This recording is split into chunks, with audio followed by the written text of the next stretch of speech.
welcome to the Lightbringers podcast. Nobody could hear the absolute disgustingness that came through on Kroof's side. Just gross. Absolutely disgraceful. Oh my god. What is wrong with you? I didn't do anything. That was oh Beautiful. It was Sorry. it was the worst. I don't care. Your body produced noise. It's a normal body thing. Don't give a fuck. It made some bass. And now people are gonna think I just like ripped ass. No, you're saying, that You did. the way that Jebro said that made it a lot worse than it could have been. know. I mean, it's It open actually to was. interpretation. Like that's what this whole podcast is about. Kroof, it's a very natural thing what your body does, okay? Yeah. Sometimes things come out of it. Sometimes it's not things that people want to hear or see, but it Ever. happens. Okay? It's my special little croissant. And it makes my tummy go brr. Just tummy go Accurate. brr. Just some croissant perps. Yeah. A little carby. Oh, Wait, are we alive? we are live. Everyone can hear us. I forgot, yeah. We've Oh. I don't stream as much anymore, so like there's like I haven't streamed for like 2 weeks, so the viewership on a Friday it might be a bit different. So not many people heard that, but they will definitely hear on YouTube and they will definitely hear on the Spotify show. So there's that. Different is good. Different is good. We like different. There is no video. Oh yeah, we all Oh disappeared. shit! cameras. Sorry, there we go. It keeps doing that every so often. Maybe I'll start again. I don't know. Can you see us now? Oh no, it's doing this weird. If you thing start again, we'll lose that incredible beginning. No, we won't. We'll start again. I'm just gonna leave it like that. I just won't be able to see the chat at all. That's annoying. Oh well, doesn't matter. Okay, we can report back. If anything big comes up, I'll put it on my other screen as well. Why am I Anyway, so zoomed in. dude, it's a normal angle. Like we're literally all at the same place. How far do you want me to zoom out? I would like to barely see me. Just like Oh. What do you want to be like down there in the corner? Like that? Just put them like halfway out of frame. Is that better? that's actually really good. Yeah. That's really good. Do you prefer that? All right, we'll have mini Kind boots. of. I look good like that. You look good normally. Honestly, kind of iconic. Yeah. I used to have myself in the corner like that sometimes as a reward when we hit some corners. Just make myself smaller. It just works. I don't know why. It's just silly. It was a random thing. Anyway, And the good news is, with me that small, I could go and get another cold compress, and nobody will know that I'm gone. I mean, I'm making you bigger now. So, Oh, I no. mean, you can go and do the things you need to do. You're fine. Go. It's all good. Welcome, everyone. Grand Harold looks a bit different to you. Boots, seriously, if you need to go get one, go do it, I mate. kind of do. I'll be right back. Go. You're fine. If anyone ever needs to leave to do something, that's okay. Do it. I've done it in the past. I get calls sometimes for work, so it's okay. It's all good. Anyway, we've got some wicked guests. We have Kroof, Engel, Bert, Meow back, as well as Boots, who is who is here just because he's he's a core member of our group, so he's just here this week. But like Crichton Herald is not here this week, unfortunately. They're not doing very well. They're not very well today. Not like they're not doing. They're probably doing great. I don't know, but like they said, they're not well. So I don't want anyone to think that they're not doing well and they're yeah. Anyway, I'm gonna shut up.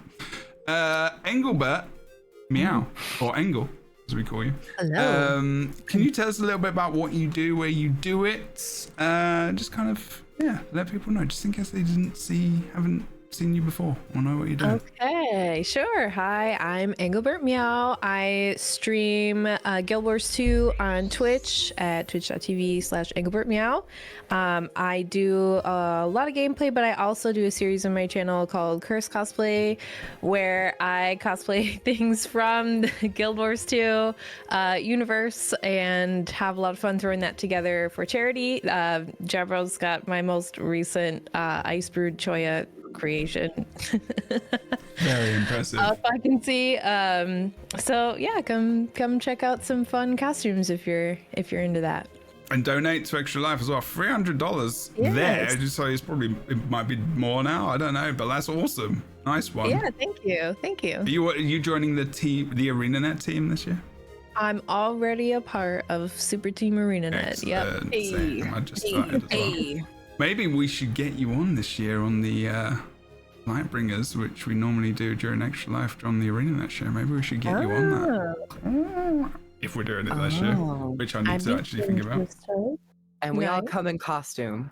Well, potentially. That We potentially put costume on, thanks to Boots' earlier suggestion, which has just been really probably the best addition to that.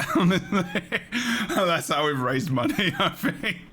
Just putting on layers and layers of clothing. We start off with no clothing. I don't know what I would do this year. Like I don't have anything different. It doesn't have to be necessarily different. I mean, you must have. It does. You must have like things. I just go grab anything. I might just put wigs on and cosplay like a. Well, if I just like tape stuffed animals to me. There you go.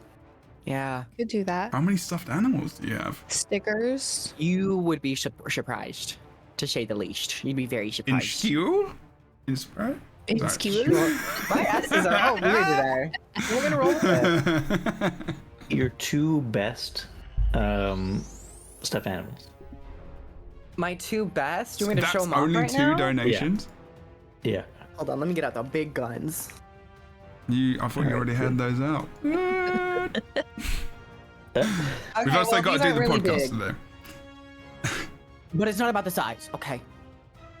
I have this squishy one. Oh, that's cool. It's very cute. It's so cute. It's a beautiful, like, little perfect. It's a good pillow actually like for a the chair. pillow. Yeah. Yeah, that's great. And speaking of another pillow, I honestly just like to use stuffed animals as additional pillows that have a Whoa, little that's more abusive. character. That's neglect to right them. there.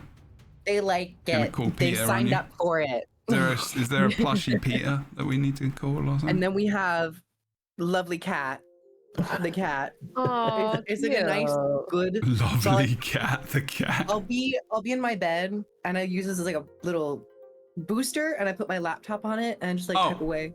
Okay, that's It's great. abuse as well because you're burning it. I get it. Hey, That's just they consistent like abuse the of your warmth. plushies. Have you ever seen a cat lay on the concrete in Arizona in 110-degree weather? No. No. I do like the one. Why would I They do love concrete. that? And that concrete. heat? Oh god. Yeah, cats can get very, very hot on the surface, especially like depending on their color. Cat on a hot tin roof. See, it's science, Excellent. Jebro. You can't deny it. So, Engel, what is the stream where people can check you out Yeah. if they want to check you out? Twitch.tv/EngilbertMeow, and you can also find my creations on Twitter under the same handle. Wicked. Welcome back. Awesome to have you here again. Kroof, tell us what you do, where you do it.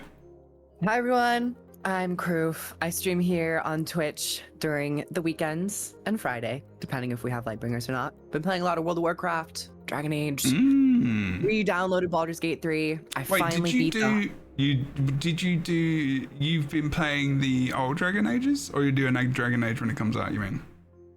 Oh, I've been playing Inquisition. You're playing Inquisition? Yeah. Oh, nice, cool. And then, awesome. Oh, you didn't hear? I got early access to a Veilguard. I'm just kidding. Oh, what? Because your friend was Don't get me hyped then. the same person as the name of the main character. Exactly, Rook. She, That's she really hooked us all up. Mm-hmm. But and I also have a YouTube where I've been doing a couple World of Warcraft videos. I have a script for like a review for the War Within that I'm going to be doing. I have to record that today and then we'll put it together. And awesome. Yeah, you can find me everywhere and anywhere. Search and I will be found. Amazing. Okay. Please go follow them. All of people's links can be in the description below as well. Boots, tell us what you do, where you do it, if you're doing it, and how long you're doing it for. Hi, I'm Boots. You know me, you love me. And I currently have something in my eye, so if you're watching the video, I'll be putting something on it every once in a while. Trying to figure out how to get it out. I don't know how to get it out.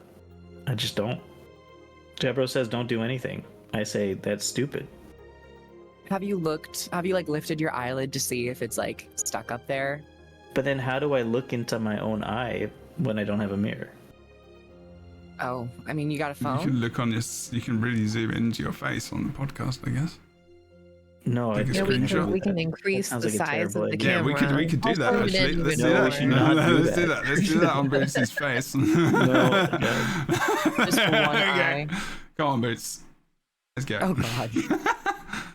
It is hiding. Okay, oh, fine. All right. Turn it back. Okay, so people Follow will Boots. know that I have pores. Oh no. I'm pretty sure we all have pause. Some of my pores. Yeah. We are going to be talking. So Boots' YouTube link is also in the chat if you're live watching. YouTube.com. Yeah, bro. The exclamation mark. What's going on here? What? You got it right. You got did it misspell. right the second you got it wrong the first time. Yeah, but And I did it again, right. how- I just wrote It's the wrong been thing. like 12 years. What's going on? I'm literally dyslexic. What do you want me to do? I Bad spell things excuse wrong. again.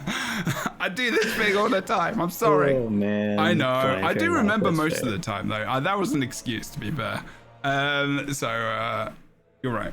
I got it. I got it. I can't. The thing is, if I do it shout out, it won't. It will give you your Twitch, and I want people to follow your YouTube. So I have to make a Okay. command for you. It's Okay, just and if you special. scroll up in chat, you did it again before. I did it like 3 times. Yeah. it was unfortunate. Okay, let's go and review the story because we've only got an hour and 20 minutes, and that's going to be hard. So there we go. Dang, It's going to be very interesting. So chapter 6, this is part 2. Also, if you do want to go and follow the podcast, twitch.tv/Jebro Unity on a Friday every other week, 1 p.m. Pacific, 8 p.m. GMT at the moment. That will change in future because of daylight savings time, which sucks. And YouTube, just Google it. You can also check out my channel. Also on Spotify, it's the Lightbringers podcast, GW2. You can find it on all of the podcast things and do the stuff, etc., etc. Go and do it. We got loads of views. It's getting good. It's getting close to 100k as well, which is awesome on all the audio sites, which is wicked. Okay, so story-wise, we are continuing. We are on chapter 6, which is Storm Clouds over Janthir. Isn't it still a little bit too early to talk about spoilers though? Dude, you're being sarcastic, right? I'm the one who literally gives everyone crap for like not talking about the story, and I'm like, getting paid I mean, back now. Getting Yeah. paid We should back. push it back another month. I mean, we could Yeah, just. Do you want just to to do make that? sure. Do you want to just? Do you want After to just Christmas, yeah. after Christmas? Yeah. That's a lot of story to catch up on. Although potentially not, because you know what happened last Oh. time. Oh. I mean, if Crown Herald was here, they would have had a saucy word to say or two. So I thought I'd just. Wait, thought I'd are we just not having mix. another part of it before Christmas? We are. But like you know, Okay. last time it wasn't that long, was it? Right. Yeah. I You're mean- thinking that it might be the same. But Oh, they no, did no, have no, a I'm whole not saying lessons that. learned situation, right? They had a whole lessons learned. Yeah, but that they was- wrote a they blog would've- post about. They probably would have written and made the story before that was done. Uh-oh. Like, I mean, come on now. I mean, this was like only over the summer. Yeah. I have no expectations that there's going to be massive changes to everything in the literal next expansion, which is released the next year, which is literally after feedback that they've gotten throughout the year leading up to the next expansion. Like that's wild to expect that. Like that's just way too high expectation, in my opinion. I think they've probably realized Yeah. more of it whilst they were doing it, which is why this has been pretty good. Which I feel like I think it was that's like the thing. they learned while doing it, Yeah. and not necessarily just because of the players' reactions. And also, the nature of this story is much more focused than something so grand as exploring a whole new wizards culture, fractals, and also Nyos. Absolutely. So I think that we'll probably have a bit more of a streamlined mid-patch story experience as well. Awesome. Yes, agreed. Okay, so This is what I'm hopeful for. Yes. yeah, that's true. That's true. Stormclouds over Janthir was when we had to map uncharted pockets of wilderness to the west in Janthir Century because we were trying to establish. We're just because we got to Janthir Century and we're like, oh yeah, we've got to kind of set things up. We need a bit of a base. We don't really know much about this place much. I don't know if the Coda knew a lot about this. It doesn't seem like they were very set up here at all. I don't know how often they popped over, because we had to take. It's just a waypoint. But you're thinking even before the bad stuff started. Yeah. Like I don't know how they've lived here for such a long time. You'd think they would go here before the bad stuff started once or twice. I mean, it's not necessarily because it's across the bay, right? Like they may not have gone over there. I don't know because it was where the White Mantle were over there and stuff. Maybe they just invented boats. Oh, I mean, got him with that one. I'm pretty sure they got on a boat to get to where they go, I guess. So I guess that's stupid. I just don't know. I legitimately don't know. It's a very good question, Jebro. Is it? You know who could answer it? Crichton Herald. God damn it. We're just going to have a comment thread from the Crichton Herald. Just could someone either in chat or one of us just take notes of all the questions we have for Crichton Herald while doing this podcast? Yeah, that's fair. I can do that. Follow up, maybe? Later. Or chapter it, question, Crichton Herald. So this was more of a wandering around the map, kind of looking for, kind of trying out the area. Now, I want to throw out to people if they remember bits and bobs. How well do we remember this chapter of the story? Heaps. Honestly, not well. Mm-hmm. It was a little while ago. I had to wiki it real quick to be what exactly were we doing in this story chapter? But after a really brief jogging of my memory, I did remember a lot of the discussion around the lightning in the area. Yes. And how the beasts were different looking than the ones in the Lowland Shore, and that these were more rocky, geode-like, and had more lightning to it. So it was kind of just setting up that there might be some other Titan. So it was just ideas of brewing of how many are there? Because we just got off of the heels of the emergency alliance meeting when they were Titans usually, roam around in packs. So it's just furthering that storyline a bit. Mm-hmm. Yeah, you get I believe this is where you start doing research with Grace by Fire. That's so you get to that first camp, and I think that also kind of sets up what are the Coden actually doing here right now?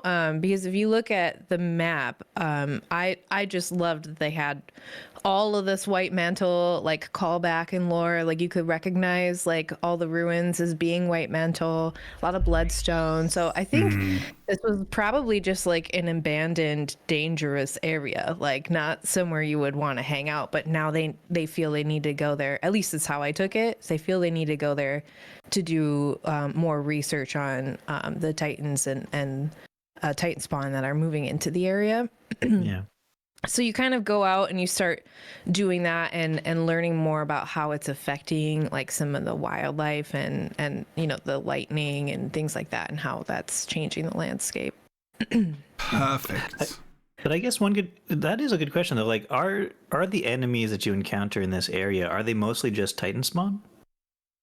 No, there's a mixture of they're the they're the infected kind of wildlife and the White Mantle. What are they called? The White Mantle visions or whatever they're called. Oh, what are they called? Ghosts, essentially. Ghosts, yeah. There's a lot of elementals everywhere. Yeah. Okay, so even if the Titan spawn and the corrupted animals and stuff from the Titans weren't here, you still have some nasty ghosts walking around. So yeah, I can understand why the Coden don't come here very often. Yeah, I've got some on the screen right now. This one's called White Mantle Seeker. They just go. They are pretty much ghosts, aren't they? They're not really aware of. Doesn't really feel like they're aware of what's really going on. They're just continuing to do what they did in the past. Ghosts being ghosts. Yeah. Yeah, and that plot line is kind of explored, I think, in Later on. Some of two the events as chapters well. after this. Oh yeah, With and if you just walk bloodstones. around and just engage with them and with some of the events as well, I think that was really cool. Yeah, you reminded me of that part. That was really good. I did enjoy that a lot actually. Okay, so as Engel said as well, you learn a lot more. Well, they want to research and get out there and kind of understand where we're going, what we're doing, and then they find out that there is another Titan, and everything they find out who the name of them, or specifically, I can't remember. I don't think so, at least. I might just look over my notes just very quickly as well. But yeah, Grace by Fire is the one who's the researcher who wants to get all of this kind of data. Receive a career. I know, Poised Arrow, there you go. He reports evidence of a second Titan to the north, characterized by large footprints and an unusual smell. And then we join him with the northern research team, who are already investigating as well. Okay, cool. And then they gather the lightning rods. Right, that's what we do. We gather the lightning rods so that we can start doing all the bits and bobs we're going to be doing in the future. So that's kind of the general gist. This chapter is all about like research and discovery. There we go. The actual, which is kind of what it's about. That's on my notes. I'm reading this mostly from my notes, which I used. I did use ChatGPT for this. I'm just saying. Just disclaimer, this helped me a lot to remind myself what the flip's going on, because it has been a while since I played it, and it's probably the same for everyone else as well. Okay, so anything else really about that? I mean, it was nice to run around and kind of find out what's going on in the map, like some general bits of information about White Mantle, etc., etc. Yeah, I think this is that sorry about my dog in the background. Hello, doggy. Never apologize.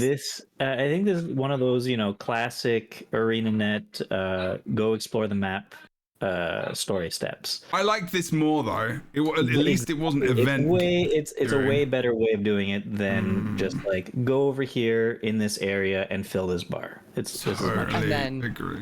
your next instance automatically unlocks. I feel like this one had a nice weave of actual story and zone building, so that you could get an understanding of like what the Coden are actually doing and how the local threats are currently positioning themselves in this area. And there's so many events as well, like Good that you world come building, across. I would say. Oh yeah, absolutely. Because I think the idea that it wanted to really make sure that you knew that this map was dangerous. You are literally coming to a land that is infected, that is not only by the Titans, but still infected by the White Mantle after all of this time, the Bloodstone and everything else. Like, there's a real idea of like invasion and kind of a takeover. Like there was the White Mantle who took over this land, but now it's the Titans, and it's like, so it's the same theme, it feels like, which is kind of cool, I guess. I really like this map as well. So like exploring it as you come in and really exploring it and like researching it felt really, it felt like we were very much involved in the process of trying to uncover what the flip's going on over here, which was cool. I like the contrast that you get between Lowland Shore and Janthir Sentry, because Janthir Sentry feels dangerous and serious, like, and and then Lowland Shore, you're like, oh yay, I'm having fun, and it's bears and rainbows and everything is so cute and amazing, and I just want to hug everybody. Right, and trout, yes, can't forget. And then you do have this very serious storyline kind of going on top of it, but it's kind of easy to forget that until you get to this map, I think, and then you're like, oh yeah, actually there's some really heavy stuff happening on top of I get to make friends with bears, and yeah, I like the contrast of the two maps. That's right. Even the map itself has a lot of contrast, because this part of the quest has you going around the zones, so you get to see the map's diversity of environments. When you first start out, you're in kind of like that black beach area where Yeah. it's very dead looking, and then you have other pockets where it's just really vibrant and scarlet leaves and red colorings. We have a siren going by. Sorry if you can hear that. And it's just this map has a lot of visual variety, which I don't think I really appreciated or really recognized until now. I was like, yeah, there's actually quite a bit with this, and especially coming off the heels of a map like Inner Nios, where a lot of it felt very similar. Yeah. I think this was a very big win. You said it just as you were saying that as well. I was like on the map, and I was going from this greeny kind of area to the rain, and then It's gorgeous. it's not really snow, is it? It's more like just drenched. Oh no, it is snow. It is kind of frosty, like frosty Fog. ground, I guess. Yeah. Foggy, rainy. Also, the constant rain in the map was a good touch. I don't think we often have rain in the map. Not that often, yeah. That's true. I really like. So if you go to the west on this map, it's very beautiful, like a pale green fields that like go slowly upwards, and you could follow a river that has like small little waterfalls as you go, and then the map ends and you could see past it. It's like one of these weird situations. Oh yeah, where that's so true. This is one of these maps that like looks like it does continue, because there's cloud like you know, it says you can't go past this because of current threat, right? Yeah, and then you get pulled back. They're That's like, right. the Titan threat compels you to stay behind. Yeah. Like, So clearly this is like a map that continues at some point, right? well, there will probably be a map to the west of this one. Didn't they talk about that though? Like this. Yeah, They I think were this used to be a initially double- one big map Yeah, that was yeah. kind of like Nios, where it unlocked like a second half, but then they decided to make to them turn it into separate. two maps. I think you're Yeah. exactly right, and I think this is evidence of that, because I think they built at least this edge of the map as one that should continue. But so they're doesn't. not going to. So they're going to just say. So rather than having like cliffs, it's just going to be you can see it, and You then can see you can just past port it. there or something. Or if you maybe if you go I past think it. probably when we get access to Alright. the next area, probably rather than having a one continuous area and it just unlocks and you no longer get pushed back, probably they're going to put a big portal there. Yeah, because Yeah. we're gonna have these two maps, and then there's gonna be map 3 and then map 4. So I think with this one, there definitely is going to be a complementary map to at least finish out this bigger island. Because at the northwest in the Sulphurous area, there's a road that is labeled. I forgot the name of it, but it's like a named location, and it's like the road to X. Mhm. And there's a big wall Tradition. of just mist jetting up. So that's probably where the raid or the next map is going to be. Oh yeah. Mm-hmm. That's awesome. I was going to go to the west, and then I saw that this boss is actually at like 5%, and I was like, I rarely With that ever meta kill credit. this, so I'm just gonna do it. I did want to show you, but I was like, this is how much I just really want to complete this, apparently. So I promise I'm here in spirit. But also that this is You're very much a helping, part clearly. of the map. I am very much helping. I did like probably 4,000, 5,000 damage. This is an important part of the map because it's the meta, right? So like it's. Oh, I hope it doesn't get rezzed. I you did it. definitely did. I definitely did. But yeah, I do enjoy this meta where when you're able to get into it at least, which is hard, but I think that's just. Was needs to be Greer good done. the first one that we saw, or the second one that we saw? The first. Yeah, Okay. first. Yeah. We can probably move on to the next chapter though. Chapter Find 7. What that was. See Chapter it there. 7, Twice Stricken. So in this one, we follow a lead to the suspected location of the secondary Titan. No, we're not going for names now. After assisting Poised Arrow with field research. There we go. So the mood has shifted, particularly for Pokey, who is feeling the weight of recent revelations about the Titans. As they journey forward, they engage in fierce battles against protective minions, eventually facing Decima. I keep saying Desmina. Decima. What? Okay. Very similar. Would you say that Greer or Decima, which one is a better name for a Titan? I like Greer. Yeah. Oh, I was gonna go with Decima. Yeah. Decima sounds like a BDSM matriarch kind of I was thing. gonna say dominatrix. I mean, yeah, that's kind of what they're like, right? The way they talk. I mean, Greer did call us cute, so that's true. And what doesn't Decima call us? Little more? Is that Morsel or is that someone else? Honestly, it could have been either because they really like to comment on our size. Yeah, she which calls I us feel their very morsel. self-conscious about. Yeah, I love that. I mean, when you're a Titan, I guess there's a reason why you're called. You care about size. Yeah. Yeah, Titans definitely care about size. Goddamn. I do like Decima a lot, but it does remind me of Desmina quite a bit. But Yeah. I like all the names of the Titans, and even the third one that we'll get to later. Okay.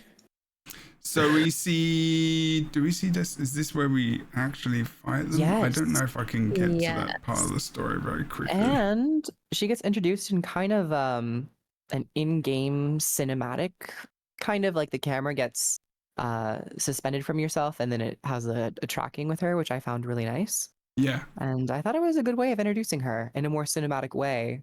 It kind of reminded me of in Heart of Thorns, if you pick to defend the Itzel village, you actually get to see Stave Master Adrian, and he comes in a cinematic, which was, and then if you don't pick that, you never see Stave Master Adrian in the story, which is kind of like an interesting, in hindsight, take for the story. I remember? I mean, my chances of me remembering that are pretty slim anyway, but that's interesting. Yeah, I don't know if I ever did that. How well remembered, Jesus. Okay.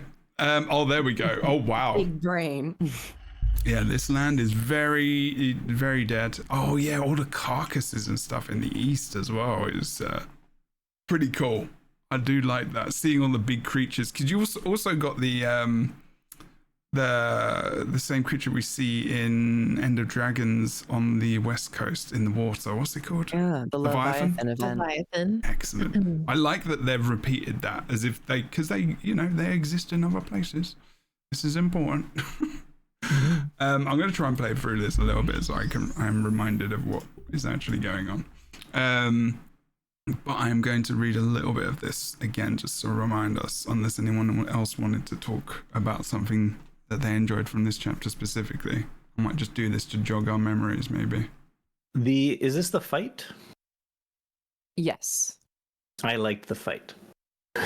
The one with the lightning rods. So if it's one of the fights that you get to use your work line, I enjoyed that part. Yes. Yes, that's right. I like that a lot. I like that mechanic as well.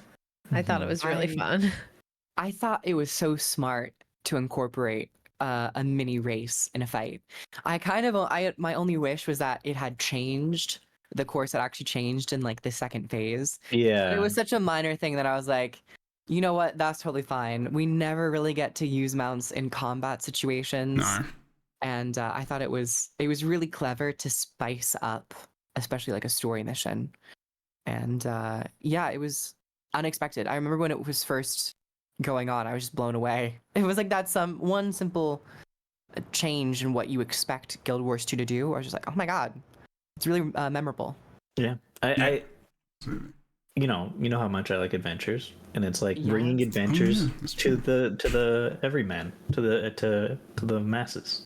Yeah, bring adventures to everyone else, and I think it was very adventurous. That's right. It's like, why not, right? Like, adventures are a fun little thing that they make in Guild Wars 2, a fun little side mini games. Why not bring them into the main line storyline every once in a while? I like that.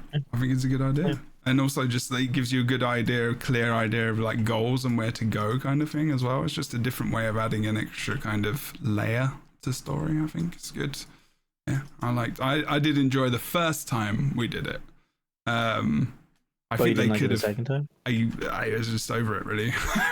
I think I was just like, oh yeah, that was I'm quick. done now. Fast, yeah. They do it like twice. I was just like, Yeah, I'm oh over it. yeah, I'm doing the same thing again, going around the same trees. Okay. But discussing the fight and the mechanics, they had a really great eye for detail in this fight in terms of the VFX. Having the chain actually like anchor Visible. itself around certain objects that you're racing around. I was like, those the small little touches that I'm not ever really expecting anyone to do. I'm just like, oh. Yeah. And it made it feel so much more real and so much more weighty. So I really appreciated every small detail that went into this fight. And then like defending the lightning rods, which is pretty standard in Guild Wars 2 fights. Yeah. But Yeah. Decima's fight was good. I think the highlight was probably the racing, but everything else, it was like she was more of a strike damage boss. Not as many conditions, I would say, as Greer. Also, like throughout all of Guild Wars 2, you fight big things, right? And you cannot lie. Sure. And you fight big things, and over the Other brothers years, can't deny. Aha! they've slowly been improving the way you fight big things, very, very slowly. For like 10 years, you hit their feet, or their tail, or their nose when they bend down. And then we got like the Heart of Thorns big dragon battle. You also hit its face, but only when it decides to put his face right up to you, which is kind of stupid for a dragon, you know what I'm saying? It's coming down and say hello, you know? Yeah, Just wants to get involved. and then Kralka Torque fight was like a lot of very cinematic, lots of fun. But again, it was like you had to have this special weapon that brought him down for a little while, and then you could hit him. This is like straight up at a Star Wars. It's like an AT-AT, you know. Yeah, exactly. That reminded me. It That's makes what sense. it was. Yes. It's like, yes, this is what you should try to do to take down big things in order to, you know. Did you ever play the SNES Star Wars game where you do that? Yes. No, I played it on computer. I think you could do that. I think it was on PC. I played. It was like Star Wars something pilot or something, right? Oh, that's a different one. Yeah. They did this really early on, like on the Super Nintendo. But I didn't have a computer back then. That was a very long time ago. I didn't have a computer back then. I got to play it at the brother of my sister's pen pal. Wow. House in Arles, France. Amazing. How you remembered that. Yeah, is it? Separation. And he had like one of those like actual joysticks, you know, like anyway. Oh, cool. Okay. One of the ones for like flight sims and stuff. Exactly, yeah. Oh, that's so good. That's awesome. I love those. Yeah. Okay, I'm just going to read a little bit of this because there is some details. The Allies initially leveraged their research to gain advantage using lightning rods, but the tide quickly turns as Decima proves formidable. Complicating matters, it becomes evident that Greer, presumed dead, is alive and collaborating with Decima, putting the team at significant disadvantage, as in us and the rest of the people. During the fight, the team discovers that the Titans possess a vulnerable inner core hidden beneath their armor. With the help of the Journeykin and the speed, we manage to expose the core, and then we can potentially kill them, I guess. But unfortunately, Poised Arrow gets an arrow in the knee, and we have to back off. Poised arrow in the knee. Very unfortunate. Speed adventure. And then we've got to go and, they've got to recover. Waiting Sorrow's taking care of them. Is this before or after we learn more about Waiting Sorrow? Before. This is after. Is it after? So they don't learn everything, do they? Oh wait. Not yet. Pokey doesn't know. Do you mean the reveal of Waiting Sorrow, Boots? Like when we know about her.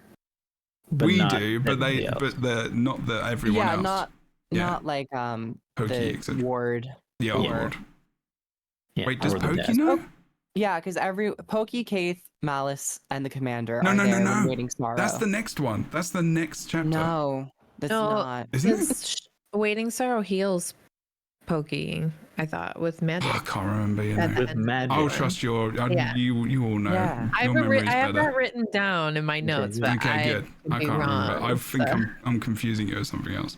Okay. Okay, I'm getting old here.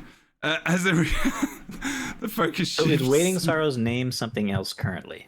Jonathan. Oh No. Because she reveals who she is when you fight Greer, which was 2 chapters ago. Okay, Yeah. and she only Yes, reveals it yes, to us, yes. though.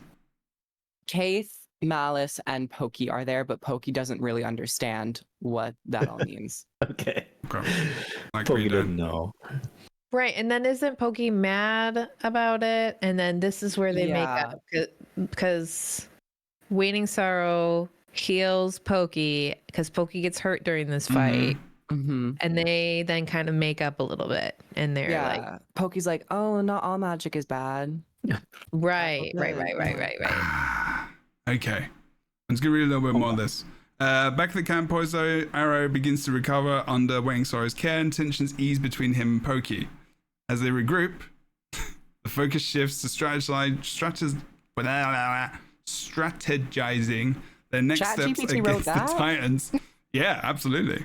No, I used all of the text in the game that's in the wiki, and it just summarizes that. So it's not pulling it out of its ass. It's like it's I don't know where it said la la la la la, but that was gold. The looming threat of the Titans underscores the urgency of their situation, leaving the team racing against time to formulate a plan, which is, pretty good. So chapter 8, finding balance. And Before we maybe move on, sure. I did want to just highlight, because we talked about the gameplay of Decima, but I do want to highlight the character of Decima, because I think it is a beautiful departure from Greer, and it has a lot more personality. It's a bit more of a feisty personality, a bit more of a biting personality than Greer, which is essentially like they're being written like brother and sister.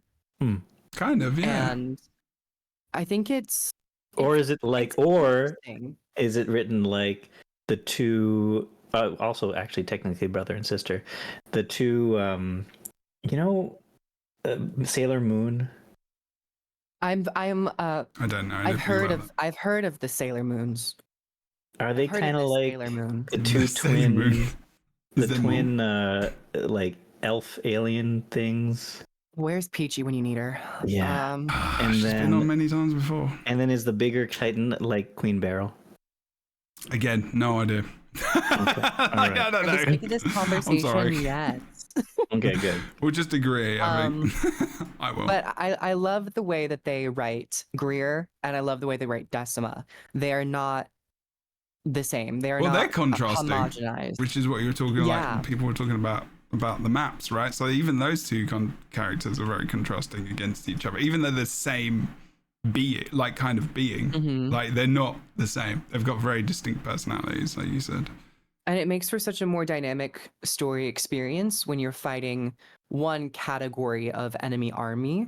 Yeah. Like with the Forged and the Mordrum, they were all pretty much the same because they're all for one goal. Mm-hmm. But when you have Titans, these like extremely magical beings, show so much variety and personality, it makes you so much more invested in finding another one. And later in the story, we see another one. And now I'm just like, what are these creatures exactly? Because like if they're so wildly different, like but they have the same goal, where is that goal leading them? But they act very differently. How are they with relation to the Titans from Guild Wars 1? Like how different are they? I'm not familiar with their Titans. I don't know if they spoke in Guild Wars 1. Not that I remember, no. I always thought they were kind of like mindless things being controlled back in Guild Wars 1. But clearly they're not mindless. Wasn't that more the theme, I thought, in Guild Wars? And like the Scepter of Ore was maybe controlling them. Mm-hmm. Maybe. Let's think about that as we move forward. Good thing to think about as well. So it was interesting because like ChatGPT also write like a title, like to kind of summarize each chapter as well. Well, I didn't for the last one for some reason. This one was called Finding Balance, Chapter A, and it was like confronting secrets and titans. And I was like, okay, let's remind ourselves a little bit of this, because I'm not sure about that. Oh, this is a good one. Oh, I love this chapter. Okay. This was emotional, this chapter, too. Oh, I low-key teared up a little bit. Anyway. Shall I read a bit of this and then as we get to it, or like, because I think it's helpful actually. It's helping me a lot, so maybe it helps everyone else and who's watching and listening to just okay. In this segment, we check in with Frode after Poised Arrow's recovery, navigating their conversation carefully to avoid revealing Waiting Sorrow's true identity. Frode hints at a significant discovery he's made in a book, which reveals that Waiting Sorrow, the legendary voice, has a deep connection to the Lowlanders. This revelation sparks a flurry of questions about her motivations for returning and how it will affect her relationships. Yeah, she is the legendary voice. She is the voice. Mm-hmm. That's her connection. This is the voice. Indeed. Yeah. So she's like old. I don't even know what that word is that ChatGPT came up. Visis? Revision? Visit? Maybe that's what they wrote. Wow. Oh no, I wrote that bit. The one thing that isn't written properly. I've written parts of this. I have written parts of this because it, just to make it more readable for me. Yeah. So she's the voice of the Kodan of this particular tribe, right? Yeah. She is the founder of this tribe of Krodan from thousands of years ago. Yeah, she's the one who came down with. Mistaken. They were somewhere. I don't know if they were in the Shiver Peaks or in Ore. Well, they split off, didn't they? Yeah. I think it was Shiver Peaks, and they split off because the voice was going a bit mad with the magic. We got another siren going. Didn't they leave? But then did the voice leave from Janthir though? Like, didn't they leave from Janthir though, or did they leave on the way? I can't remember. I think they were not in Janthir to begin with. I think they were settled somewhere else, and the claw, the voice left. They were somewhere else. The voice left because they were going a bit mad from the effects of being the voice of Coda. And then when the storm subsided, the claw had to make a difficult decision to either wait for the voice to come back or take the tribe and leave. So that's when they left to Janthir. So. And now we know where the voice went. At that point, the lowland culture, I think, changed from being one founded on the voice and the claw to just being the claw. And which it kind of explains. So Melon Kings in the chat says, I never really understood why the lowland Kodans hate magic. That kind of answers that, because if they split off of the rest of the Kodan and the way of the voice and magic entirely, and they were scared of the voice and it's how the magic affected the voice and made them go crazy kind of and maybe disappear, that would make sense that they are, wary of magic. Mm-hmm. When she revealed, like, we knew she was Waiting Sorrow, she revealed herself. Mm-hmm. At some point in the story, I expected her to like do a magical twirl around and then show her true self as a polar bear Coda, because I thought that was Kodan. I mean, I thought that's what she looked like normally, but no, I guess she normally looks like a lowland Coda, right? Yeah, I think because they might have been an Ore, because there's been a lot of discussion of Kodan being an Ore. So maybe the Kodan who were more in sunny regions had their darker fur, and then the northern Kodan had wider fur adaptation and evolution. I'm not sure, but there's been a lot of talk about Kodan and Ore, which was never brought up before. Yeah, I don't know why I always thought that Waiting Sorrow was a polar bear Coda. I mean, that's the only ones we knew at the time. I guess that's why. But maybe they were up in the Shiver Peaks. We can think about it definitely. We've got 45 minutes to go through 3 chapters. All right. That'll be fine. This one is pretty beefy though. Yeah, I'm going to read it because I need to remind myself. Okay, we visit Alder and Pokey, aiming to support them while processing their own thoughts about waiting sorrow. Alder's protective nature is evident, and Pokey impressively mediates the situation, showcasing his maturity. Ooh. This visit reinforces the importance of the family dynamics amidst chaos. Ooh, I like that. Did you see what I did there? Very poetic. Very good. Oh. Very good. Yeah, it was true. Like, you know, there is a lot about family. Cue Vin Diesel. Sorry. Loves family, doesn't he? It's very important. I'm going to continue reading. After promising Alder to help restore the environment, the speaker tends to damage flora and fauna, reflecting on the broader impact of the Titans on the ecosystem, which is very clear as we go through the map as well. While their efforts feel significant, there's a recognition that they're merely treating symptoms rather than the larger problem that looms. Dun, dun, dun. Returning to their homestead, the speaker finds Pokey and Waiting Sorrow bonding, and it's clear the relationship is healing. Despite the ongoing challenges, the speaker feels a sense of peace in their work and the small positive changes they're making. Is this where it kind of gets emotional for folks, do you think? No, but that is heartwarming. It is lovely. That's true.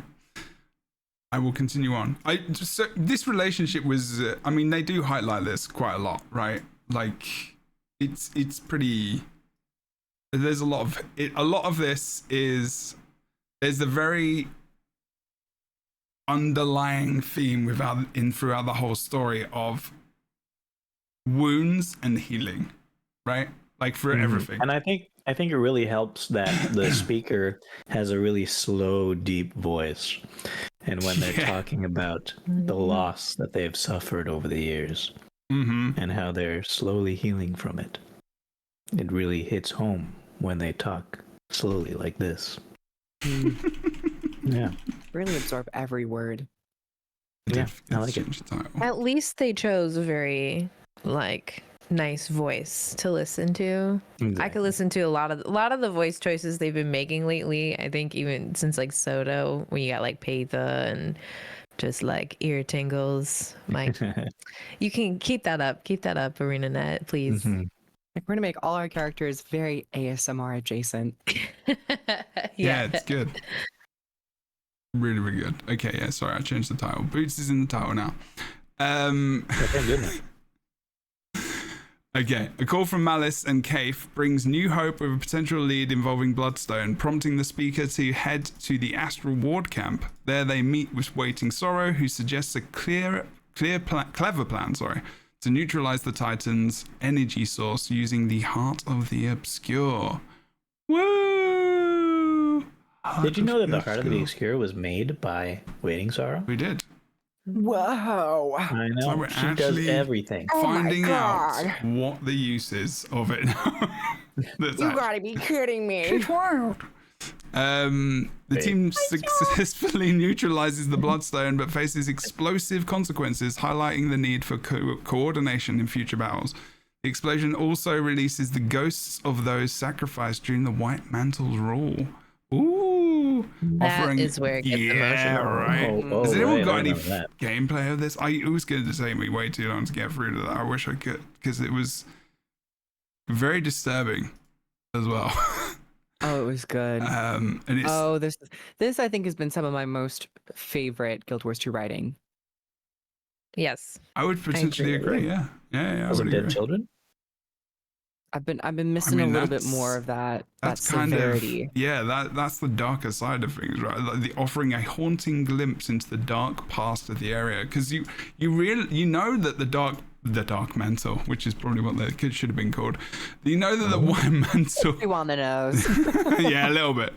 The White Mantle. We knew that the White Mantle were kind of evil, but this is next level kind of sacrificial. But the funny thing, much like with every villain, it's they're doing it for a good cause, or what they believe to be a good cause. As it ever is, yeah. It's their own idea of what good is. And it starts out good, wild. And then it starts to just snowball. And when people understand power. Yeah. What I don't know if I really grasped in this is, Saul D'Alessio's part in it. So was he a figurehead kind of in this situation? For them back then, or was he an active participant? Oh, he was there, wasn't he? Both? Okay. Yeah, both. Yeah. He was definitely there. Because he's talked about a fair bit. Even when like you're wandering around the map, he's talked about. Yeah. And it's weird after playing the raid wing as well, because now you have to imagine him being that. You almost have to kind of imagine him being like that after you've met him and you've completed the raid and stuff. Yeah. And he's seemingly got some remorse, or he seems like, at least... He's done some really bad things. Like, why are you saving him now in the raid? Like, what? Right. No. That was definitely not our expectation, I suppose. But yeah, it's there's like a redeemed thing there. But so it's interesting that now we're kind of looking more at his past, and now I'm like, oh, I kind of want to go back and just tell him to F off. No, Saul was actually like, I got the impression that like Saul's image or his visions that he was granted by the Mersat did have him like on this quest to prevent the next uprising from the Titans, I believe. Yeah. And it's a very strange, because I'm like, in one half of myself, I'm like, you did kind of create an organization that brought a lot of destruction and terrible sacrifices. Yeah. But I'm also like, that wasn't really specifically you. That was like the people you hired. Yeah. Eventually. So. But like in some of the like written text stuff, it really seemed like he was kind of a cult leader. Like, he definitely was a leader, but I guess you could look at a lot of things as cults. I think it was maybe some of the other leaders, especially the twins, which we can get to in one of these bloodstones, where they started to take it a little bit more cultish, where it was all the emphasis on the sacrificing and the raw power of the bloodstone and kind of that addiction to bloodstone's power. Yeah, honestly, bloodstones are just bad news. Yeah. The name, the clue is in the name, I think. Stone? Yeah.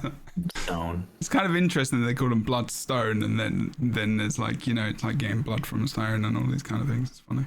Anyway, not Good important. point, Jebro. Write that down. I wrote it down in my head. I just thought about that one. Definitely culty vibes. Just slightly. Was there was this the one where they talk about there's the kid? I think someone mentioned the kid who got sacrificed. The cub. The cub. Mm-hmm. Yeah. That's right. That's right. Oh my god, I've got the text here. I'm gonna read it for you. Okay, read it in a kid voice. Someone else do that.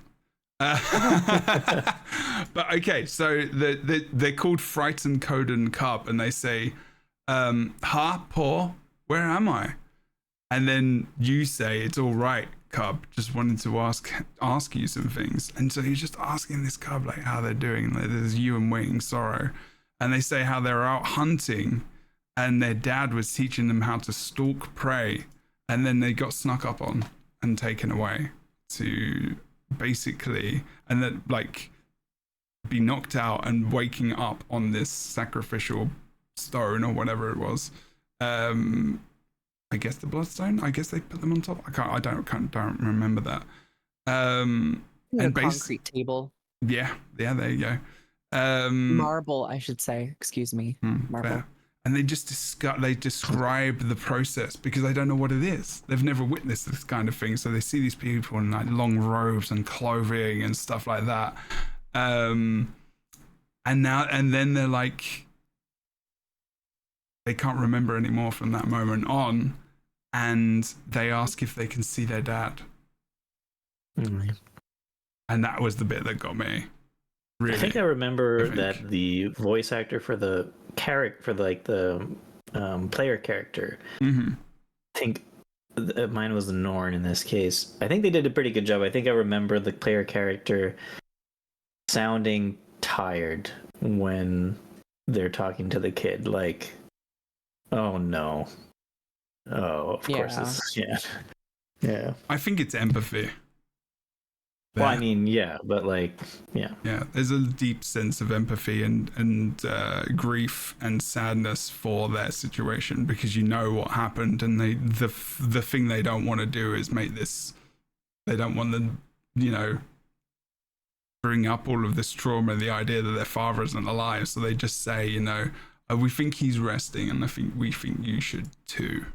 Just so that they can just rest in some kind of peace. I mean, I don't know if what happens to their soul, or if they're a ghost walking, it's just, that was intense.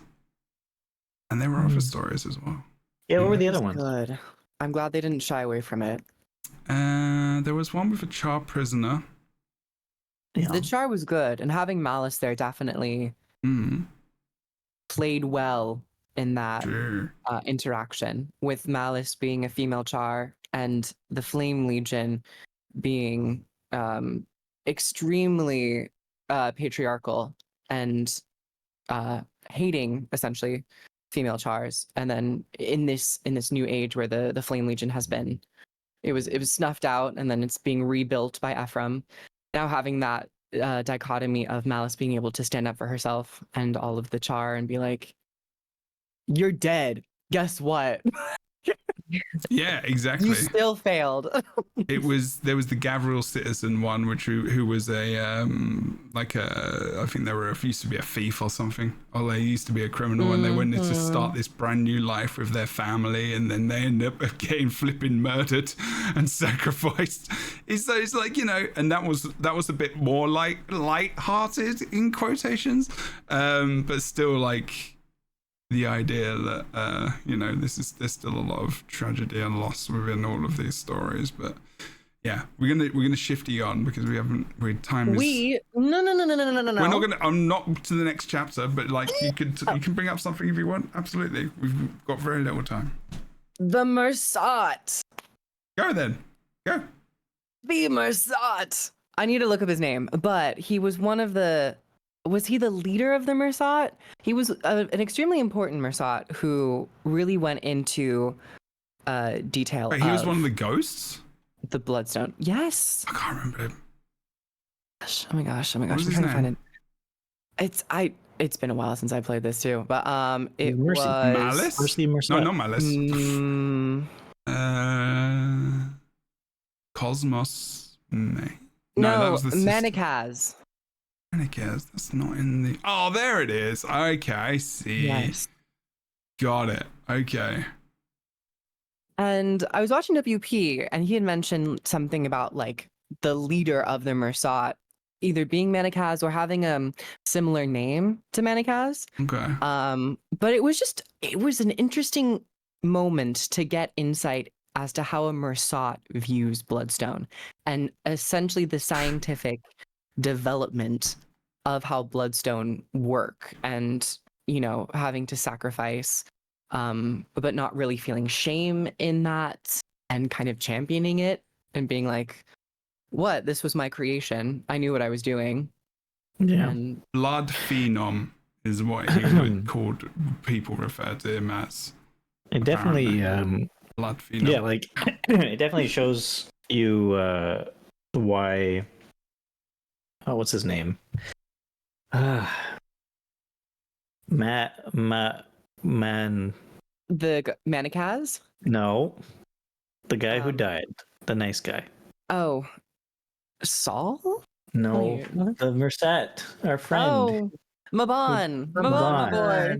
Maban, my boy. Oh my god. Yeah, he's quite well aware how terrible the Mersat have been, even though he's a nice one, kind of. Mm-hmm. And this is a good example of it. And so this Manikaz, he sacrificed a bunch of people, but then he also is a Bloodstone ghost. So he also got sacrificed by the at the Bloodstone altar. Yeah. Sounds like they Did he sacrifice himself, or this is where it's interesting because your soul lives on in the Bloodstone, and I'm like, if he knew that, did he want to stay immortal and have a connection to this world? Wouldn't he have been fairly immortal anyway? Was it out of the White Mantle? They like killed him. I don't know. There's a lot of like, did he become so involved in it that he wanted to be like inside of a bloodstone? Or is it out like, there? in order to sacrifice people to the bloodstone, you nick them with this little dagger, and he accidentally nicked himself? Oh shit! And Yeah. I He was think like, "Oh my God." wasn't he responsible for finding out this? Isn't he part of the process of like he's the guy who kind of orchestrated a lot of this? It looks like that potentially is I think the so. case, right? So that makes sense what you're saying, Kroof. Like he is to prove it, he was just like and be part of the process. Maybe he just wanted to be part of it and just was just like, let's go. Sacrifice myself kind of thing. Be part of the process that I've made so important. Some people I got a lot of questions from Anakaz. I hope we end up finding out some answers. Thank you to for them. bringing them up, actually, because I completely forgot. It's important. I'm going to read the last bit of this chapter, if that's okay. Amidst these developments, the speaker confronts Waiting Sora about her identity as a legendary wizard. She insists on keeping this information hidden from Alder and Pokey, aware of the immense pressure on her shoulders. Just a little bit. The speaker feels the weight of the speaker is us, sorry.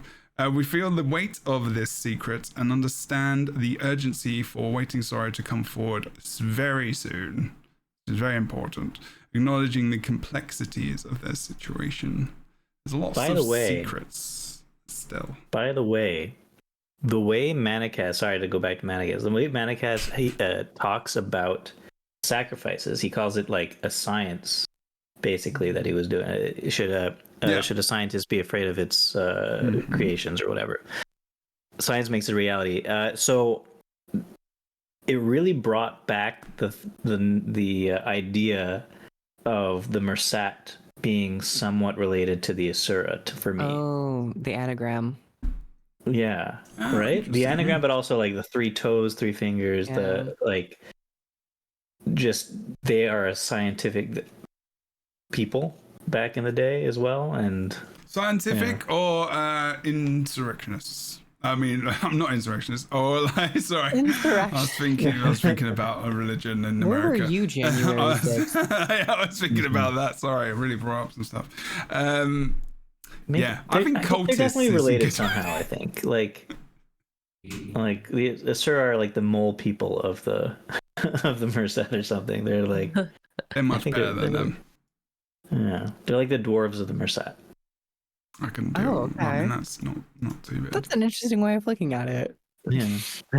Let's go on to the next chapter. It's called Chapter 9, Against the Wall, Confronting Secrets and the Titan Bow. In this segment, we return to the homestead to meet the group of people that we've been doing things with, where tension rises as Waiting Sorrow anticipates the complications arising from the secret they carry. Ooh, heavy shoulders. Malice quickly shifts focus to the urgent need to attack the Titans. They're really obsessed with attacking things. Just saying. Like, Malice is always Titan. Like just bloody going for it. I don't care. They would try and solo everything if they could.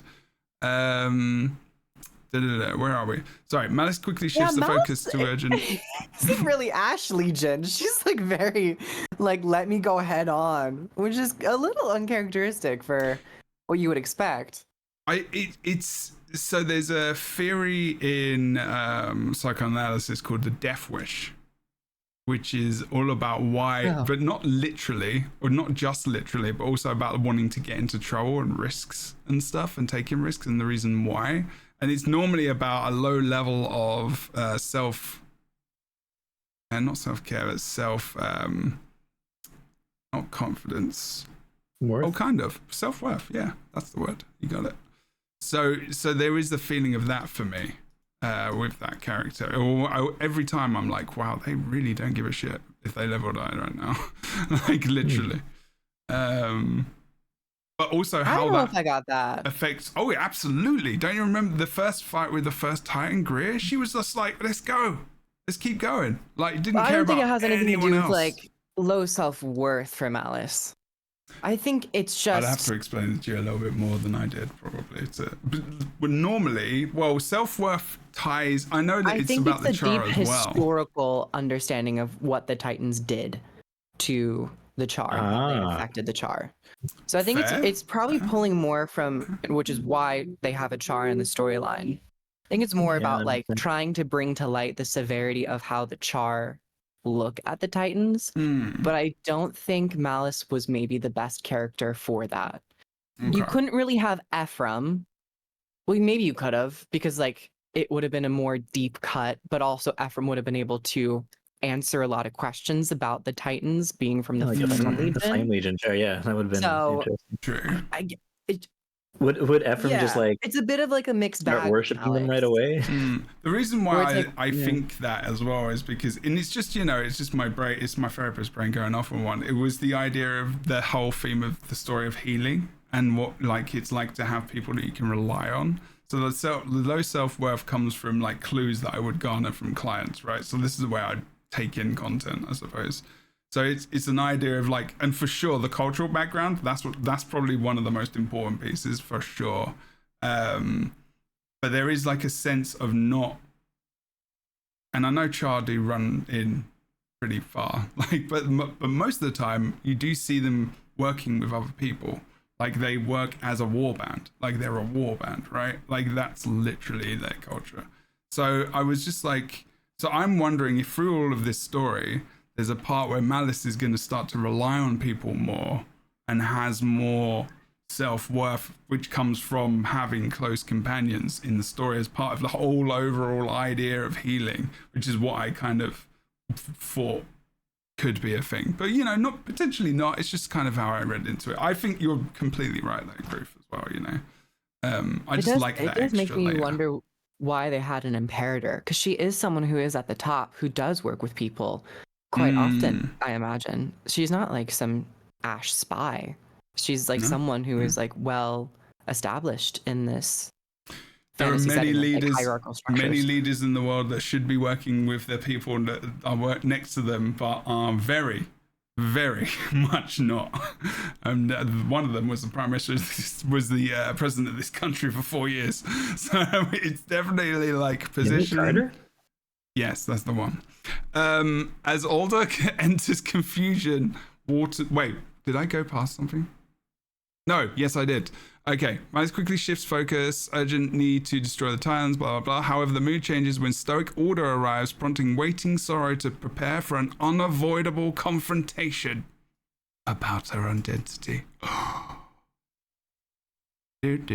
As Alder enters, confusion washes over him, and the emotional weight of waiting Sorrow's true identity as Fading Aurora, flippin' love that name, by the way, so good, is revealed. While Alder grapples with his feelings of betrayal and concern for his son, Pokey steps in to defend Waiting Sorrow, trying to reassure his father of her good intentions.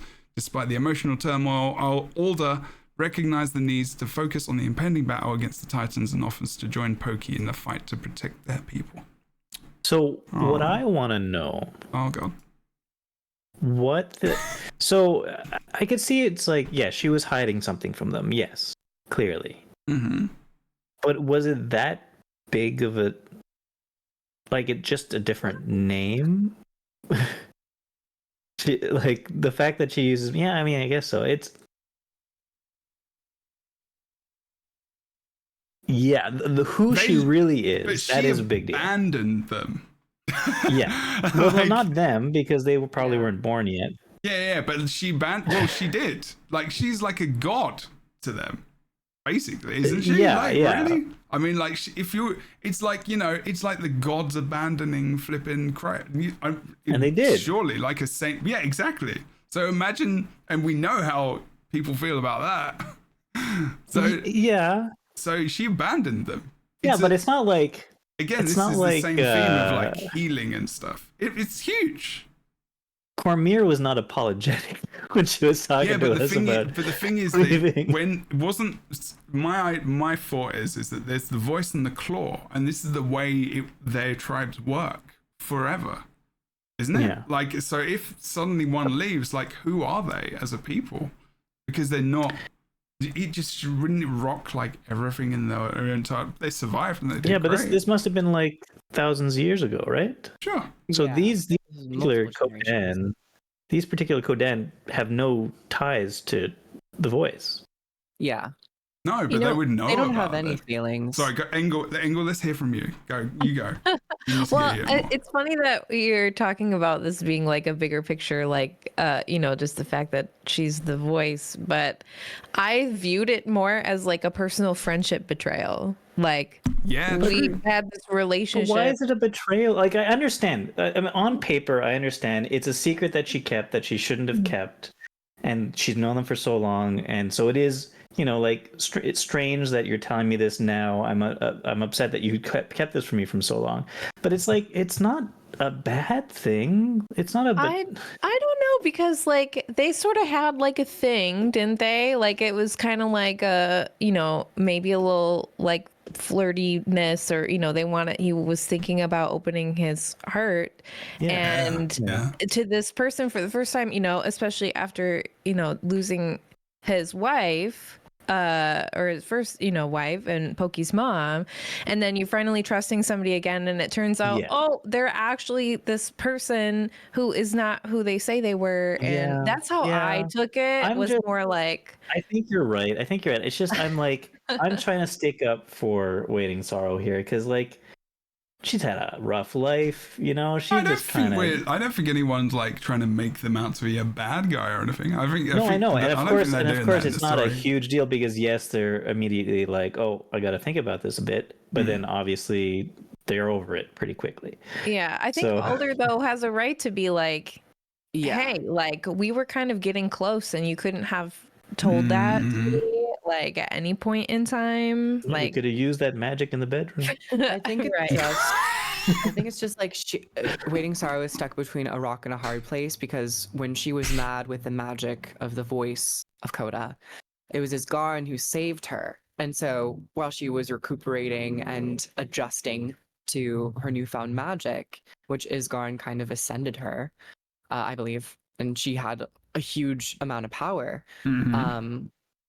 It was then over the years that she started to get glimpses of who she was, and then wanting to reconnect with the Lilin Coden. But then when you get into that situation, you learn how their culture has completely changed from how you remembered it, where you now are kind of shunned for being magical. It's kind of understanding why she would go into hiding and change her name. Just in case they maybe had a name of who the voice was. Maybe they would have been like, our ancient voice, Waiting Sorrow. Did she have the same name? I don't know. Now, that's a good question, actually, because you do lose your attachment to the people you knew before once you get ascended, right? So did she, way back when, did they have the same process for ascending people and letting them know that they're going to have this change in their mentality? Did she know that she was going to lose all attachment to them? I think the way it was written, in my interpretation, was like she was in a state of chaos magically, and Isgarin kind of maybe ascended her without her being all there, and it was through that ascension she was able to balance out her magic. So it wasn't like so she didn't leave them purely of her own free will. I'm very aware of time. We have 15 minutes. Okay. I'm going to push us on. We're close. We're close. Yeah. But we've also got an outro and all the things. Okay. So they attack Decima. After a tense moment, the group heads towards the mountain pass where they suspect Decima and Greer are hiding, ready for combat. As predicted, the Titans are near a bloodstone, needing its energy to heal. They launch their attack on Decima using their newfound strategy to neutralize the bloodstone and interrupt Greer's feeding. However, just as victory seems within reach, a new Titan named Ura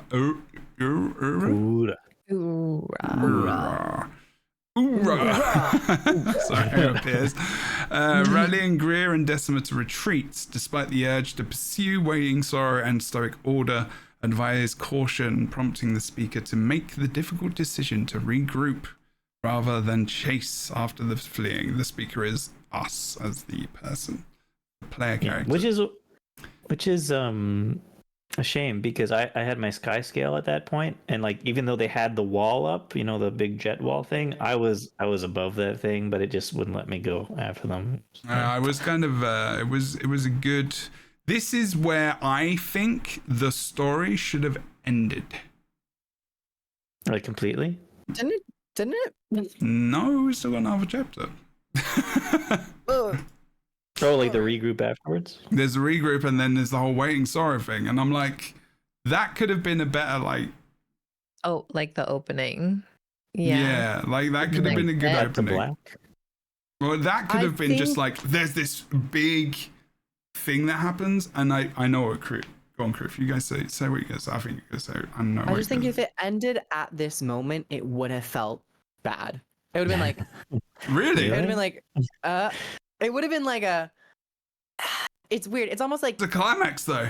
It's edging. It's not a climax because now you're left with who is Ura. Exactly. You're getting edged, but not in a way that you want an expansion to end, because you still have to think about that. Yes. This is the expansion's bubble That's storyline. exactly what I thought you were gonna say. So they have to complete some part of it. But that you ain't needed it. to have a bit of a climax, but you also have to have the denouement and the conclusion. But crew, and I'll I think we got a denouement. I don't know if we got a conclusion. The thing is that this is not going to be the case. No, the story's going to be continued. Yeah. So, which is why I don't think which is why I think it could have been at the end. I totally get what you mean. Like if we're going to encompass it as some kind of as it was advertised and sold to us as an encompassing experience, there needs to be this next. So Jebro, do you then think that Uru's character gets revealed? The speaker says, "Oh, we should regroup. We have a new threat to, think about."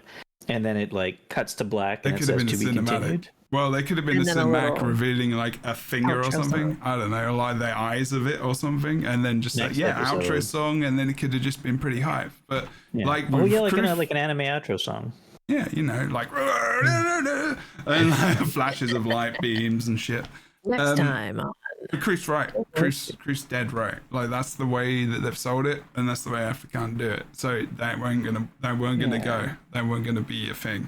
But that would have felt very Living World season-esque, where it's like which I was gonna say, like when love. the whole Arene one happened at the end of that story, and you were like, ugh, and you had to wait to figure out what happened. I feel like we could have had a moment here like that, but I don't know.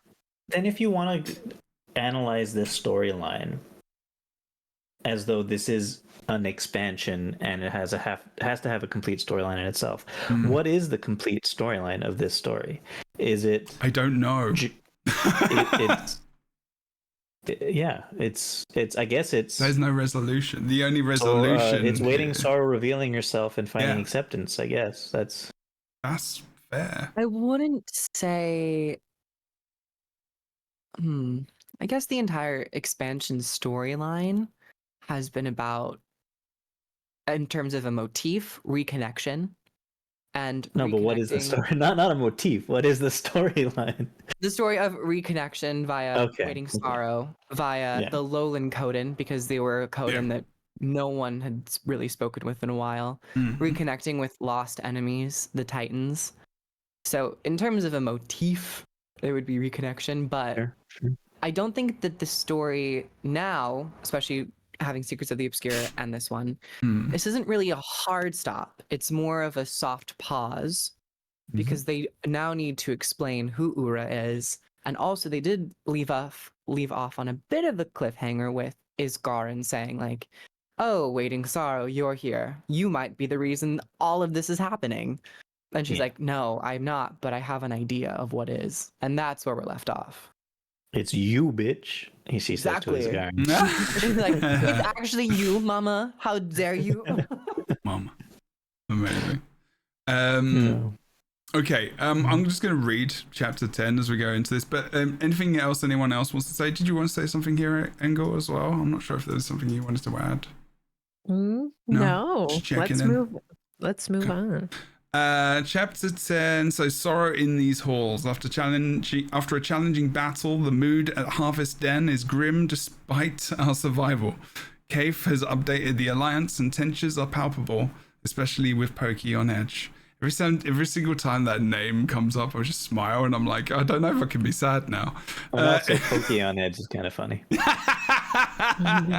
That's so true. In the midst of this, Waiting Sorrow arrives with news of fading Aurora's mysterious return. We decide to keep Sorrow's true identity, a millennia-old wizard, secret to avoid overwhelming our group.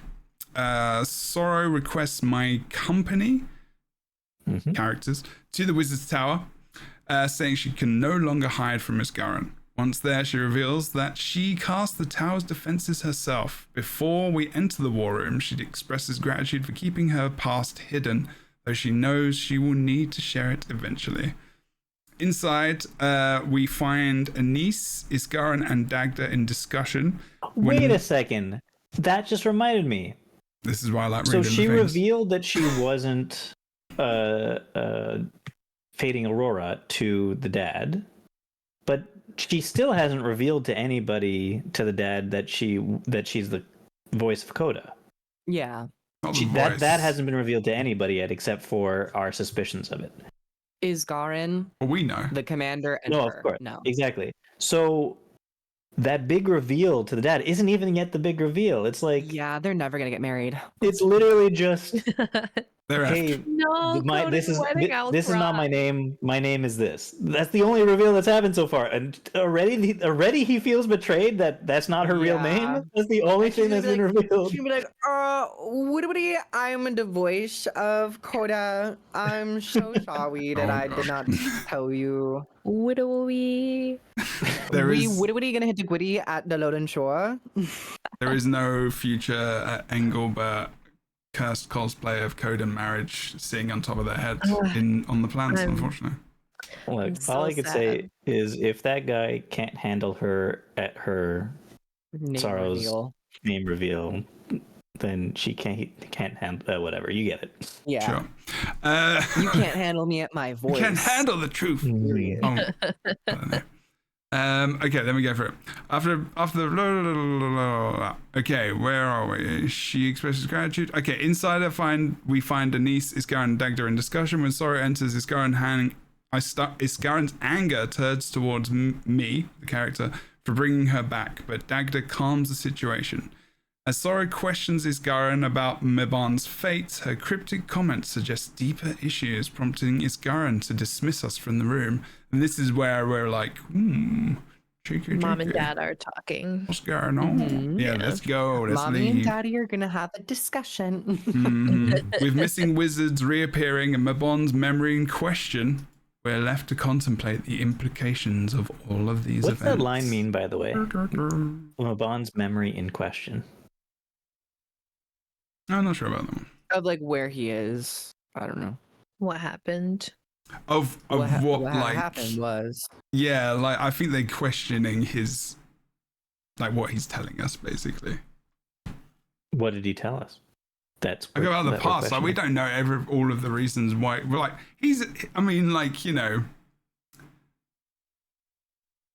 I guess like what happened to him and how maybe Isgaran is involved a bit. Then I don't know. Write this down. We're bringing it to Kreda. Sure. write that down. General thoughts of this story of the expansion. Good, like it, thumbs up, out of 10 if you want to give it an out of 10, if you really want to do that, that's up to you. I liked it. Enjoyed I it? liked it. Give it an 8.5 out of 10.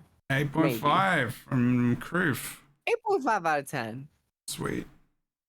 What are we Maybe nine-ish. thinking? Engel, let us know. What do you think about story? Did you enjoy it? You don't have to give us a rating if you don't want to. It's okay. Oh no, I really enjoyed it. I'm looking forward to knowing more. I think that's like I don't know. I think it just set me up to want to know exactly what is going on with the Titans, and that is like exactly what I was expecting from this expansion. So I was really pleased. There wasn't, I'm still playing it when I log in, so that's always great. And I see lots of other people enjoying it and playing it as well. So it's fantastic. I like it. Have you played all the other expansions? Yeah. Where does it sit on your expansion favorites? You think? Ooh, good question. That's a bit difficult to compare because of how it's kind of been put out. I mean, so Heart of Thorns, I think, still holds strong with the number one, but I would say Janthir Wilds is really close behind it. Oh, damn. Yeah. In my opinion. Nice. So I am reserving any other judgments until I see the rest. I would like to see the rest before I want to say, like, because Heart of Thorns just really takes the cake for me. We're just judging it just on this story we did with the expansion. This all kind right, of all right. bit, Then what I said stands. Because I still think it's up there, number 2 for me. Yeah, it's up there. It's definitely on the higher end of my expansion experience. I think because of the attention to detail and the world building and its focus in the region, and also exploring a lot of hidden lore that we've had questions about in terms of the White Mantle, and even Caudicus's White Mantle and what they were up to. I think this expansion is really good at just writing. Good writing. I was very impressed with it. A lot of fun, like, side stories and other like hidden little gems for you to dig up in this expansion, and then just as an added bonus. Oh, love it! I love that with your war call. Yeah. With the war claw. Yep. And then that's totally what I was thinking. By the way, we're punning today. We're doing good. But I just as an added bonus, I thought the music was fantastic, and I'm a huge music nerd, so I'm like, if you've got good music in any expansion, it's already like. I feel like there was more collaboration with other artists as well this time. Yeah, there was more, yeah, and I think it really shows in like the cultural theme of the music, and also when you're fighting the Titans. Hello. Where did that come from, Aina? I loved it so much. It was great.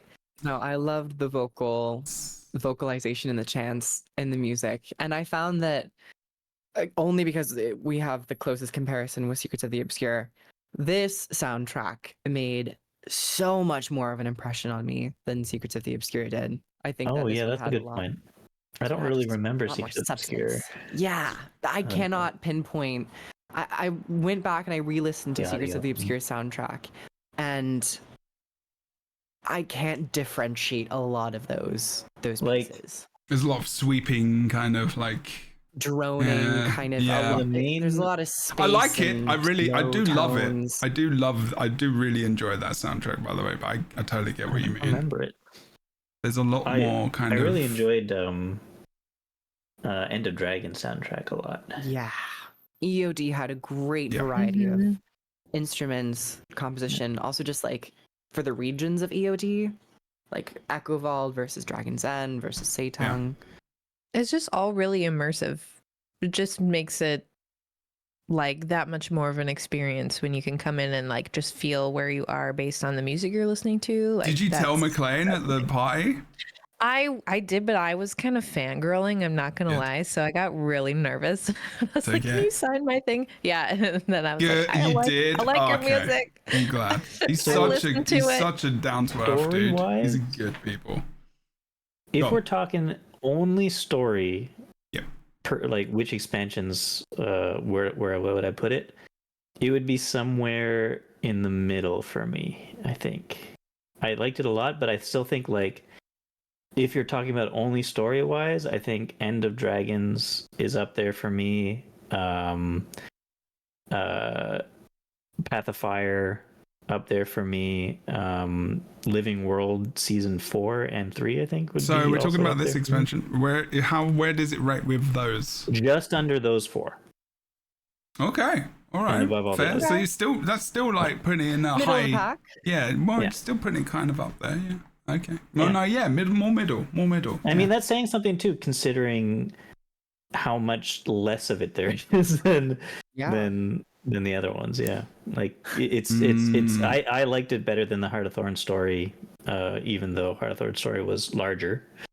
I liked it better than Icebrood Saga story, obviously. Soto also, I think. Yeah, I think with how I think Heart of Thorns just has to be almost the best because of how much it was the first expansion. It's our Wrath of the Lich King. It is. It's like, Ritlock comes back as a flipping revenant. I mean, that alone is amazing. There's significant death. There's big map metas which are just like I know, but I enjoyed it. I feel though I had too many quibbles with it.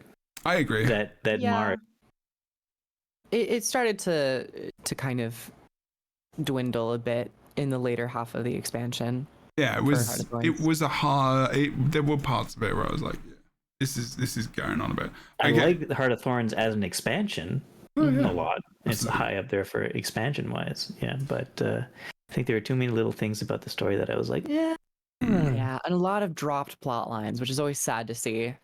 But I think that's the biggest pain point is when something is talked about beforehand. Exactly. And then you play it and it's nowhere to be seen. You're like, but you told me.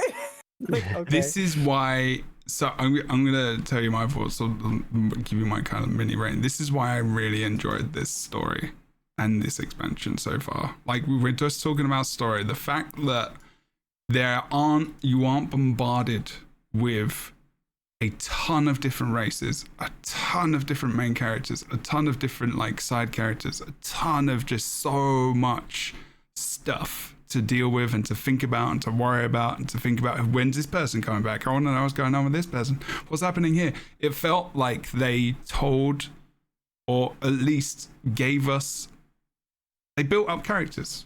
They built up a life for characters in this expansion. None of them are dead yet. Well, yeah, there's. Well, technically, some of them have been dead for thousands of years. Other than those ones. Oh my God! They just introduced us to the little Kodan child, and just got introduced to him, and apparently he's been dead for 1,000 years. Exactly. But the maps the way you traverse the maps in terms of the story and how there's themes in the events which just even support the story as a general whole of the themes of healing and loss. There is so much loss in this. There's so much loss. The events where you go and save. Loss. There is a lot of loss in this. There's a shitload of loss. We're literally talking about people being sacrificed. There's the cubs that have been killed. There's so many events in Lowland Shore about talking about the trauma of parents losing their cubs. It's 2 or 3 events. And there's another one where you're literally trying to save a cub where you've got to heal them. And if you don't, they've flipping died or some shit. I don't know. But the fact that Aurora was a big loss and is now coming back, but it's also about healing. That's the part, right? So I think this really speaks to me in terms of just that, because I just love those themes because they're themes that I work with. Do you think that the chieftain feels betrayed or felt betrayed because he liked the name Fading Aurora, and it's he's like, damn, that's not your name. Waiting Sorrow. That was my mom's name. Now it's awkward. I knew that Boots would be the one to extend the podcast, even though he put a limit on the time. I do have to go. I have to go right now. But yeah, Waiting Sorrow. I mean, Waiting Sorrow. It does sound foreboding. Are you able to wait for the outro? Because we're literally going to do it. Yes, I can wait for the outro. Yeah. Okay. Can you give us 5 minutes? Is that okay? 5 minutes. Good. Okay. All right. Well, I'm gonna tell you where I put it, unless you're gonna ask another question. Nope. I think this is the best expansion, barring Heart of Thorns. I think it's second for me. There's nothing else where I'm I really enjoyed Path of Fire's story. I really liked that story, and I really enjoyed Joko's story, but there isn't enough of it for where I can be oh yeah, that's the best, one of the best. But that's just because I'm biased, because I flipping love Drake. But other than the main story, of course, like vanilla, I can't put it that high. I just can't put it that high just yet, at least because it's not complete for me yet. Like I can't. That's fair. I was genuinely disappointed by where it ended. I was sad about that. But the fact that I know that it's going to continue is, means that I'm okay with it, I think. But it doesn't mean it's not the best way to end it. It's just my own fault. But honestly, it does make me really excited to see Ura and just to be like, how huge is this thing? Is it a Titan? What if it's a really powerful Titan, but just like the smallest Titan? Do we know that it's an actual Titan? Though? Is it actually a Titan though? That's the thing. I don't even know if we know that for sure, right? They talk about God spawn, which is interesting. So there's a lot to think about. Does anyone want to say anything else before we go? Chat as well. I saw some of your ratings. We got like an 8.5, a 9.1. We got 7. People said they genuinely have enjoying it. I mean, I don't think I've logged back into an expansion other than Heart Fonts as much as I am with this. I think that's just features and stuff really as well. Actually, I think I liked it more than 3 as well. Living Story World Season 3. I think I like Living World Season 4 more though. So far. It was good. Oh wow, Avonrise, EOD, Janthir Wild, Season 4, Heart Formed, number 4 there. Path of Fire for Season 3. You liked Season 2 less than the core story? Oh, interesting. No, potentially. Ice Fruit Saga over core. And Season 1. That's the thing. Hot is still 7 out of 10. That's true. That's fair. I like that rating system. Good stuff. All right. We're gonna end it there. I think this was we're glad we did this in 2 parts. I like we could talk so much more, and we will as we go further on, but we're looking forward to. We've only got a month and a bit until the next part drops. The first part drops of the rest of the content for the year, which is cool. Excited for that. We'll have a podcast in 2 weeks, potentially talking about something news-wise. Hopefully, maybe they have, because they should have some news by then. But there's going to be a raid and everything, and we may even just play through some of the game. That might be quite cool as well. What are you doing, Grief? We were talking about plushies earlier. Otherwise, awesome podcasts. We didn't do more than one. Just the one. You're doing really good. You're really distracting me right now. Engelbert, tell us what you do, where you do it. It's been awesome to have you back. Thank you so much for being here. Google, stop.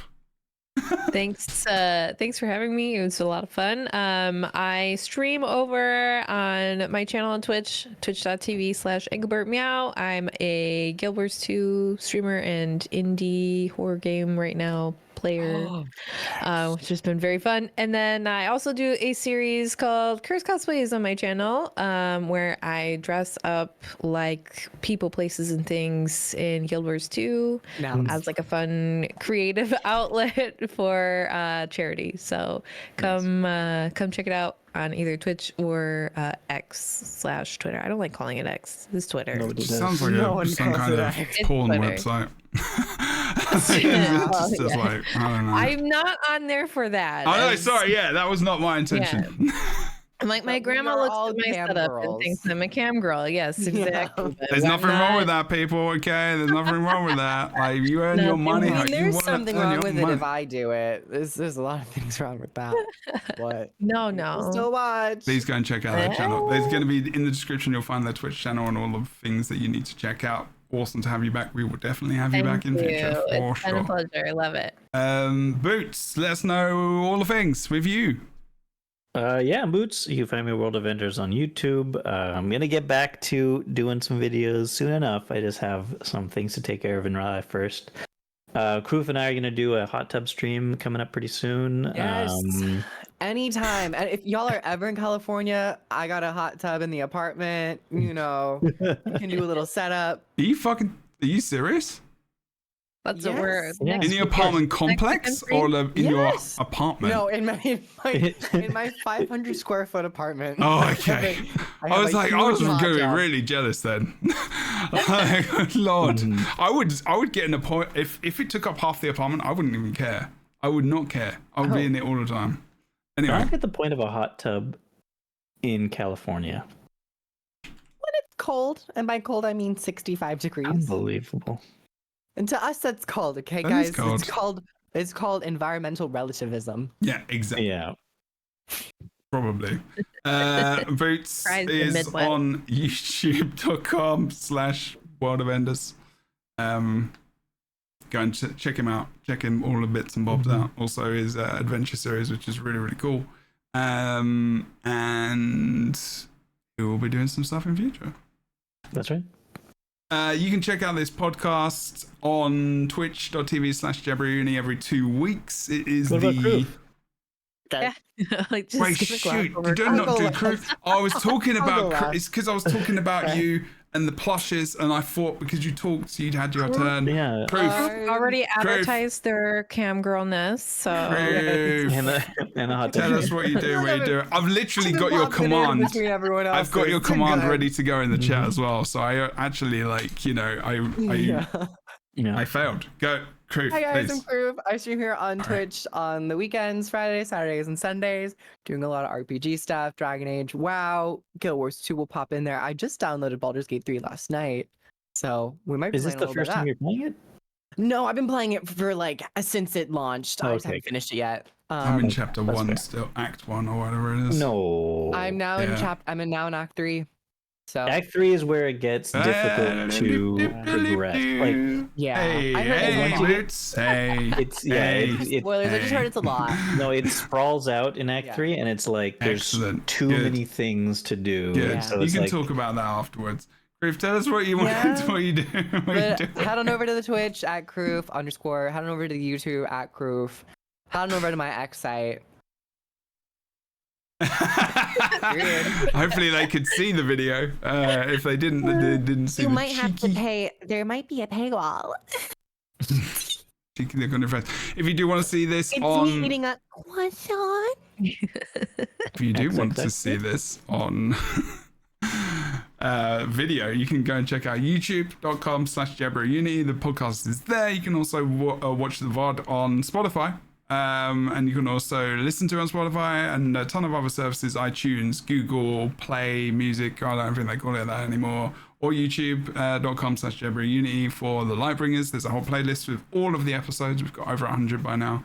And this was an episode, I think it was episode 4 of season 4, maybe? Let me just double check. I can't remember. I'm not sure how important it is. 3 This was episode 4. Lovely. of season Good. 3. Of season 4. Yeah. Oh, 0404. yeah, you're right. Lovely, lovely, lovely.